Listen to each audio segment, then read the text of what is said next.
Hello everyone, welcome back to my YouTube channel. जैसे कि मैंने एक पाइथन का सीरीज स्टार्ट किया है जिसमें कि मैं पाइथन बेसिक से उतना बताने वाला हूँ जितना डेटा एनालिसिस में यूज होता है। तो आज का जो टॉपिक है हमारा वो है आइडेंटिफायर्स। आइडेंटिफायर्स क्या होता है? आइडेंटिफायर्स एक क्या है कि जैसे कि मैं आप यहाँ पे लिख चुका हूँ, यहाँ पे डिफिनेशन भी मैंने हर एक पॉइंट का डिफिनेशन भी लिखता हूँ। जैसे कि आप देखोगे यहाँ पे लिखा है मैंने, a name in a Python programming is called identifier. Name का मतलब क्या होता है? जैसे कि आप अगर कोई फंक्शन क्रिएट करते हैं तो वहां पे आप नेम यूज करते हैं। अगर आप कोई वेरिएबल डिक्लेयर करते हैं तो वहां पे आप क्या करते हैं? नेम यूज करते हैं। तो फंक्शन हो गया, वेरिएबल हो गया, क्लास हो गया, ये सारे क्या है हमारे क्या होते हैं? आइडेंटिफायर होते हैं। तो जब भी हम कोई नेमिंग हम करते हैं ना पाइथन में, तो उसका कुछ रूल होता है, सेट ऑफ रूल होता है। उसके बारे में देखते हैं। तो सबसे पहला जो रूल है ये क्या है? The only allowed the character in a Python are alphabet, numbers and underscore. तो हम कभी भी आइडेंटिफायर हम क्या करते हैं? डिफाइन करते हैं। तो उसमें हमेशा क्या होगा? हम नंबर यूज कर सकते हैं, अल्फाबेट यूज कर सकते हैं और अंडरस्कोर यूज कर सकते हैं। तो जैसे आप देख सकते हो कि मैंने यहाँ पे x1 इक्वल टू 10 यूज किया है। अगर मैं इसको प्रिंट करूं तो यहाँ पे आप देखोगे 10 प्रिंट हो जाएगा। मतलब नंबर और अल्फाबेट हमने यहाँ पे यूज किया है। लेकिन इसमें भी कुछ रूल होता है। आगे देखोगे आप, identifier should not start with digit. हमारा आइडेंटिफायर कभी भी नंबर से स्टार्ट नहीं होता है। जैसे 1x नहीं लिख सकते हम यहाँ पे अगर x1 लिखे हैं 20 तो ये प्रिंट हो जाएगा। लेकिन अगर मैं यहाँ पे क्या करूं, यहाँ पे मैं एक और लाइन ऐड करके अगर मैं यहाँ लिख दूं 1x इक्वल टू 20 और इसको अगर मैं प्रिंट करूं, प्रिंट 1x, तो यहाँ पे क्या होगा? एरर आएगा। अगर मैं इसको रन करूंगा तो यहाँ पे इनवैलिड सिंटेक्स आएगा, क्योंकि हमारा कभी भी आइडेंटिफायर नंबर से स्टार्ट नहीं होता है। हाँ, आप अंडर स्कोर से उसे यूज करके आप स्टार्ट कर सकते हो। तो अंडर स्कोर से अगर आप देखोगे तो मैं यहाँ पे अगर एक अंडर स्कोर से भी यहाँ पे यूज करके दिखाता हूँ। Underscore X equal to 20 और अगर मैं इसको प्रिंट करूंगा, प्रिंट अंडर स्कोर एक्स, तो ये क्या होगा? 20 प्रिंट हो जाएगा। अंडर स्कोर एक्स जो होता है ये भी एक वेरिएबल होता है, लेकिन वो हमारा प्राइवेट वेरिएबल की तरह भी यूज होता है। वो मैं आगे आपको बताऊंगा। तो मैं यहाँ पे दो थर्ड पॉइंट लिखा है मैंने यहाँ पे, वो क्या है कि आइडेंटिफायर आर केस सेंसिटिव।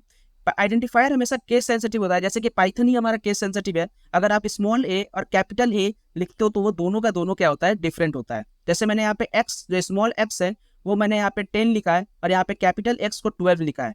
तो मैं जब दोनों को प्रिंट करूंगा तो आप देखोगे कि दोनों का अलग अलग रिजल्ट प्रिंट होगा, 10 और 20 प्रिंट होगा। इसका मतलब आइडेंटिफायर हमारा केस सेंसिटिव होता है। अब जैसे यहाँ पे राम मैंने लिखा है, ये आर इसका स्मॉल था और इसके ऊपर वाले का जो है ये आर जो है कैपिटल है। तो जब मैं इसको क्या करूंगा? प्रिंट करूंगा तो ये दोनों राम अलग अलग होंगे और इसका जो आउटपुट आएगा वो हमारा क्या आएगा? डिफरेंट आएगा। जैसे मैं अगर प्रिंट करूँ यहाँ पे, प्रिंट राम, स्मॉल में राम प्रिंट करें तो आप देखोगे कि 20 प्रिंट हो रहा है। लेकिन अगर यहीं पे मैं क्या करूं, अगर हमें कैपिटल आर लिख दूं तो इसमें 10 प्रिंट होगा। तो ये दोनों क्या है? दोनों डिफरेंट है। तो हमें यहाँ पे सीखने को मिलता है कि हमारा आइडेंटिफायर क्या होता है? केस सेंसिटिव होता है। नेक्स्ट जो है, you can start identifier with under score. जैसे कि मैंने आपको ऊपर में ही बताया था कि आइडेंटिफायर में हम लोग अंडर स्कोर से स्टार्ट कर सकते हैं। तो underscore X equal to 10 है तो आप प्रिंट करेंगे तो यहाँ पे 10 हमारा प्रिंट हो जाएगा।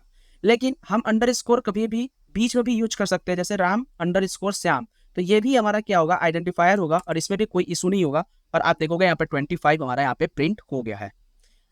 We can not use special character in the Python identifier. मतलब हम कोई भी स्पेशल कैरेक्टर का यूज नहीं कर सकते। जैसे कि हम यहाँ पे एक्स डॉलर का सिंबल यूज किए तो ये हमारा क्या होगा? एरर देगा और हम इसका यूज नहीं कर सकते।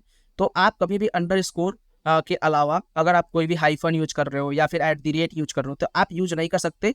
तो ये क्या है? स्पेशल कैरेक्टर है पाइथन में, आप यूज नहीं कर सकते आइडेंटिफायर में। यहाँ पे मैंने एक चीज और लिखा, we never use reserved word in identifier of as identifier in a Python. मतलब हम कभी भी रिजर्व वर्ड का यूज नहीं कर सकते आइडेंटिफायर में। जैसे कि रिजर्व वर्ड क्या होता है? जैसे फोर एक क्या लूप चलाने के लिए यूज करते हैं। वाइल ये क्या है? ये सारा रिजर्व वर्ड है। एंड और आप ये नाम से कभी भी आप आइडेंटिफायर नहीं बना सकते। तो कौन कौन से ऐसे नेम होते हैं जो कि रिजर्व वर्ड होते हैं, जिसके बारे में मैंने नीचे डिस्कस किया है, मैं आपको नीचे दिखाऊंगा। जैसे मैं यहाँ पे पहले इसको रन करके दिखाता हूँ। इन इक्वल टू 5 किया और जब मैं इसको रन करूंगा तो आप देखोगे यहाँ पे इनवैलिड सिंटेक्स आएगा, जो कि एरर आएगा। 4 के लिए भी मैंने यहाँ पे लिखा है, इसको भी रन करूंगा तो आप देखोगे कि यहाँ भी इनवैलिड सिंटेक्स आ रहा है। इसी तरह से आप देखोगे यहाँ पे मैंने लिखा है कि अगर ये 4 मैंने स्मॉल में लिखा था, क्योंकि ये 4 जो है स्मॉल में अगर लिखते हैं तो वो रिजर्व वर्ड होता है, लेकिन अगर कैपिटल में लिख देते हैं तो ये रिजर्व वर्ड नहीं है और आपको यहाँ पे आउटपुट मिल जाएगा। तो इस तरह से आपको ध्यान देना पड़ेगा कि जो आइडेंटिफायर में जो होते हैं वो रिजर्व वर्ड नहीं होना चाहिए। और रिजर्व वर्ड का जो होता है वो स्मॉल कैरेक्टर भी हो सकता है। अगर आप वहाँ पे ट्रू लिखते हैं तो कैपिटल टी से स्टार्ट होता है। तो ये सब आपको पता होना चाहिए कि क्या हमारा कौन सा रिजर्व वर्ड है, हम उसका यूज नहीं करेंगे आइडेंटिफायर में। तो आइडेंटिफायर का इतना ही रूल होता है, और इसी रूल पे हम क्या करते हैं, हम लोग यहाँ पे यूज करते हैं आइडेंटिफायर को। अब हम रिजर्व वर्ड की बात करते हैं। जैसे मैंने ऊपर रिजर्व वर्ड बताया था, इन बताया, फोर बताया, वाइल बताया, और एंड, ये सब रिजर्व वर्ड है। अब कौन कौन से ऐसे रिजर्व वर्ड है जो कि हम यूज नहीं करेंगे? तो रिजर्व वर्ड का मतलब क्या होता है? In Python some words are reserve to represent some meaning of a functionality. जैसे कि डीईएफ यूज करते हैं, मतलब कि डिफाइन करते हैं फंक्शन को, तो डीईएफ से यूज करते हैं, वो भी हमारा रिजर्व वर्ड है, आप उसका यूज नहीं कर सकते। तो ऑलमोस्ट 33 प्लस, मतलब ऑलमोस्ट 36 होते हैं। तो 36 वर्ड होते हैं जो कि पाइथन में हमारे रिजर्व वर्ड होते हैं। उसको अगर आपको चेक करना है तो उसके लिए मैं यहाँ पे इंपोर्ट करूंगा एक मॉड्यूल, कीवर्ड को इंपोर्ट कर रहा हूँ कीवर्ड, और इसमें मैं प्रिंट कर रहा हूँ कीवर्ड.kw लिस्ट। अब मैं जब इसको रन करूंगा तो आप देखोगे कि यहाँ पे सारे के सारे जो भी हमारे रिजर्व वर्ड है यहाँ पे क्या हो गए हैं, प्रिंट हो गए हैं। जैसे फॉल्स, नन, ट्रू, ये सारे जो वर्ड्स है ना, ये रिजर्व वर्ड है जो कि आप यूज नहीं कर सकते हो आप अपने आइडेंटिफायर के नेम करने के लिए। सिमिलरली यहाँ पे मैंने लेंथ लिखा है, क्योंकि मैंने 33 प्लस लिखा था, तो मैं चेक करना चाहता था इसका लेंथ कितना है, तो आप देखोगे 36 है। तो इसमें 36 ऐसे हमारे नेम होते हैं, कीवर्ड होते हैं जो कि हमारे हमारे रिजर्व्ड होते हैं, और इसको हम लोग आइडेंटिफायर में यूज नहीं कर सकते। तो आज के लिए बस इतना ही। आइडेंटिफायर क्या होता है और इसके कितने रूल होते हैं, वो सारे के बारे में आपको बताया हूँ। अगर आपको अभी तक वीडियो अच्छा लगा, वीडियो को लाइक कीजिएगा, चैनल को सब्सक्राइब कीजिए। मिलते हैं नेक्स्ट वीडियो में। Thanks for watching, bye bye.